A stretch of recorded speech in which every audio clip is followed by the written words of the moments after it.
ರಾಜ್ಯ ಸರ್ಕಾರ ಬೆಲೆಗಳನ್ನು ಏರಿಕೆ ಮಾಡಿದೆ ಅಂತ ಹೇಳಿ ನಮ್ಮ ವಿರುದ್ಧ ಪ್ರತಿಭಟನೆ ಮಾಡ್ತಾ ಇದ್ರು. ಲೋಕಲ್ ಬಿಜೆಪಿಗೆ ಗೊತ್ತಿಲ್ಲ ಕೇಂದ್ರ ಸರ್ಕಾರ ಜಾಸ್ತಿ ಮಾಡುತ್ತೆ ಅಂತೇಳಿ. ಅಂದರೆ ತಾವು ಅರ್ಥ ಮಾಡ್ಕೋಬೇಕು ಅವರ ನೀತಿಗಳು ಹೇಗಿದ್ದಾವೆ ಅಂತೇಳಿ. ಈಗ ಅದಕ್ಕೆ ಅವರು ಉತ್ತರ ಕೊಡಬೇಕಲ್ಲ. 50 ರೂಪಾಯಿ ಸಿಲಿಂಡರ್ ಜಾಸ್ತಿ ಆಗಿದೆ, 2 ರೂಪಾಯಿ ಪೆಟ್ರೋಲ್ ಡೀಸೆಲ್ ಜಾಸ್ತಿ ಆಗಿದೆ ಅಂದಾಗ ಕೇಂದ್ರ ಸರ್ಕಾರ ಮಾಡಿದೆ ಅಂದಾಗ ಅವರು ಈಗ ಉತ್ತರ ಕೊಡಬೇಕು. ಏನು ಕೊಡ್ತಾರೋ ಗೊತ್ತಿಲ್ಲ. ಅವ್ರು ಹೇಳಿ ನೋಡೋಣ, ಆಮೇಲೆ ಅದಕ್ಕೆ ಪ್ರತಿಕ್ರಿಯೆ ಮಾಡೋದು ಅದು ಅವ್ರಿಗೆ ಬಿಟ್ಟಿತ್ತು.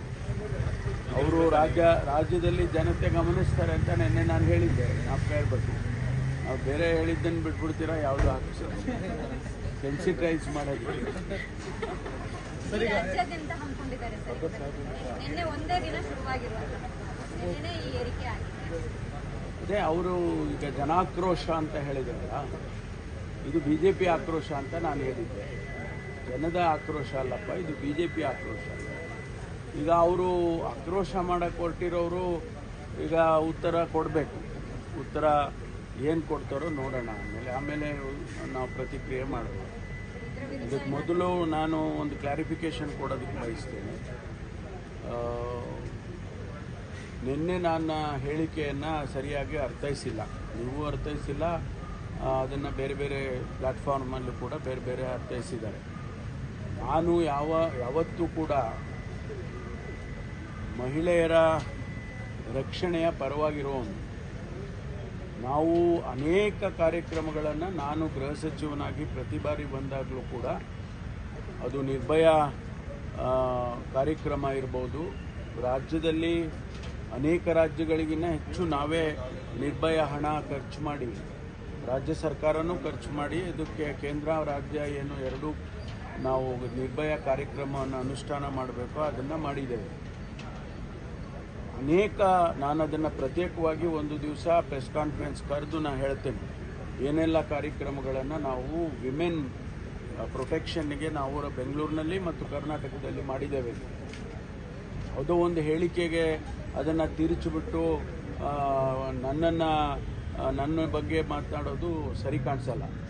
ನಾನು ಅನೇಕ ಕ್ರಮಗಳನ್ನು ತಗೊಂಡಿದ್ದೀನಿ. ಮಹಿಳೆಯರು, ನಮ್ಮ ಸಹೋದರಿಯರು, ನಮ್ಮ ತಾಯಂದಿರು, ಅವರ ರಕ್ಷಣೆ ಆಗಬೇಕು ಅನ್ನುವ ನಂಬಿಕೆಯಲ್ಲಿ ಇರೋನು ನಾನು.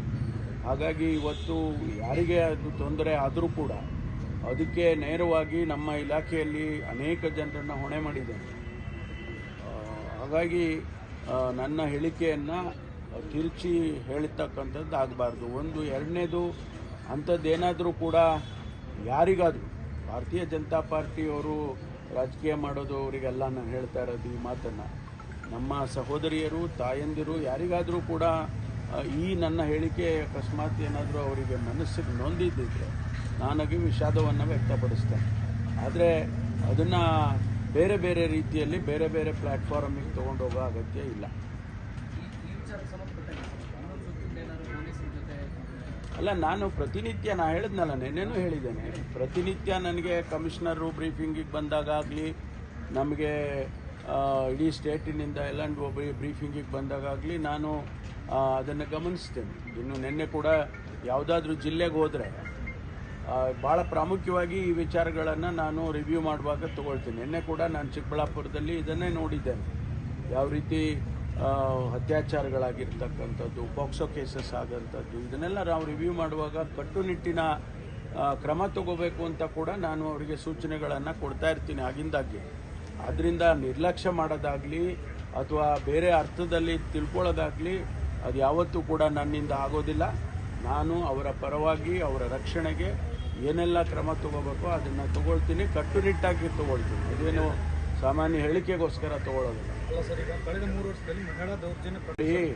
ಭಾರತೀಯ ಜನತಾ ಪಾರ್ಟಿಯ ಅಧಿಕಾರದಲ್ಲಿದ್ದಾಗ ನಾನು ಅಂಕಿಅಂಶ ಕೊಡಲ ಹೇಳಿದ್ದೇನೆ. ನಾನು ಯಾವ್ಯಾವ ಸಂಖ್ಯೆಗಳು ಯಾವ ರೀತಿ ಇದೆ ಅಂತ, ಮಹಿಳೆಯರ ಮೇಲೆ ದೌರ್ಜನ್ಯ ಎಷ್ಟಾಗಿದೆ, ಮರ್ಡರ್ಗಳು ಎಷ್ಟಾಗಿದೆ, ಇವೆಲ್ಲವನ್ನು ಸ್ಟ್ಯಾಟಿಸ್ಟಿಕ್ಸ್ ನಾನು ಸದನದಲ್ಲೇ ಕೊಟ್ಟಿದ್ದೇನೆ. ಹಾಗಾಗಿ ಸುಮ್ಮನೆ ಅವರಿದ್ದಾಗ ಏನೂ ಇಲ್ಲ, ಶೂನ್ಯ, ಏನೂ ಆಗಿರಲಿಲ್ಲ, ಎಲ್ಲ ಚೆನ್ನಾಗಿತ್ತು ಅಂತ ಹೇಳೋದೆಲ್ಲ ಇದೆಯಲ್ಲ, ಅದು ಜನ ನಗಾಡ್ತಾರಷ್ಟೇ. Thank you. ಹಾಂ ಹೌದು, ನಾನು ಹೋಗಿಲ್ಲ. ನಾನು ನಿನ್ನೆನೂ ಹೇಳಿದ್ದೇನೆ, ನಾನು ಹೋಗೋದಿಲ್ಲ. ಬೇರೆ ಬೇರೆ ಕೆಲಸಗಳಿದ್ದಾವೆ ಇಲ್ಲಿ, ಅದಕ್ಕೋಸ್ಕರ ನಾನು ಹೋಗ್ತಾ ಇಲ್ಲ. ಸಂಘಟನಾತ್ಮಕ ವಿಚಾರವಾಗಿ ಒಂದಿಷ್ಟು ಬದಲಾವಣೆಗಳಾಗ್ತವೆ ಅನ್ನುವಂಥದ್ದು ನಿನ್ನೆ ಮಲ್ಲಿಕಾರ್ಜುನ ನೋಡೋಣ. ರೆಸೊಲ್ಯೂಷನ್ ಅವರೇನು ಕೆಲವು ಬಹಳ ಪ್ರಾಮುಖ್ಯವಾದ ರೆಸೊಲ್ಯೂಷನ್ಗಳು ಮಾಡ್ತಾರೆ. ACC ಸೆಷನ್ ಆಗುವಾಗ ನಮ್ಮ ಮುಂದಿನ ನೋಟ ಏನು, ಮುಂದೆ ಏನು ಕಾರ್ಯಕ್ರಮ ಮಾಡಬೇಕು, ಪಕ್ಷ ಸಂಘಟನೆ ಯಾವ ರೀತಿ ಮಾಡಬೇಕು ಅನ್ನೋದ್ರ ಬಗ್ಗೆ ಅನೇಕ ಚರ್ಚೆ ಮತ್ತು ತೀರ್ಮಾನಗಳನ್ನು ಮಾಡ್ತಾರೆ. ಈಗ ಹಿಂದೆ ಎಲ್ಲ ಜಾಗದಲ್ಲಿ ಹೋಗಿ ಮಾಡಿದಾಗ ಅದಕ್ಕೆ ಎಂಥ ರೆಸೊಲ್ಯೂಷನ್ ಅಂತೆಲ್ಲ ಹೇಳಿಬಿಡ್ತಾರೆ. ಈಗ ಜೈಪುರ್ ರೆಸೊಲ್ಯೂಷನ್ ಅಂತ ಆಗಿತ್ತು ಹಿಂದೆ, ಈಗ ಅಹಮದಾಬಾದ್ ರೆಸೊಲ್ಯೂಷನ್ ಅಂತ ಏನು ಬರುತ್ತೆ ಅಂತೇಳಿ ಕಾದು ನೋಡಬೇಕು.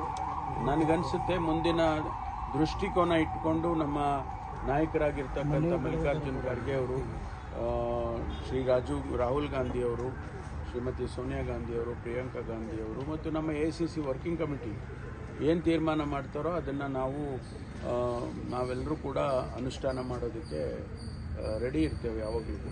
ಸರ್, ಈಗ 2ನೇ ಏರ್ಪೋರ್ಟಿಗೆ ಕೇಂದ್ರ ತಂಡ ಬಂದಿದೆ, ನೀವೇನಾದ್ರು ಭೇಟಿಯಾಗಿ? ನಾವೆಲ್ಲ ಹೇಳೋದೆಲ್ಲ ಹೇಳಿದ್ದೇವೆ. ಈಗ ನೆಲಮಂಗಲ ಒಂದು ಕಡೆ ಮತ್ತು ಬಿಡದಿ ಒಂದು ಕಡೆ ಅಂತ ಹೇಳಿ ಅವರು ಹೇಳಿದ್ದಾರೆ. ಯಾವುದು ನಾವು ಹೇಳೋದಕ್ಕಿಂತ ಅವರು ಟೆಕ್ನಿಕಲ್ ಫೀಸಿಬಿಲಿಟಿ ನೋಡ್ತಾರೆ.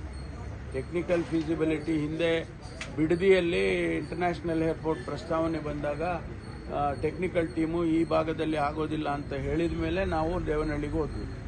ಈಗ ಮತ್ತೆ ಆ ಭಾಗದಲ್ಲಿ ಆಗುತ್ತೆ ಅಂತ ಟೆಕ್ನಿಕಲ್ ಟೀಮ್ ಹೇಳ್ತಾರ ಏನೋ ಗೊತ್ತಿಲ್ಲ.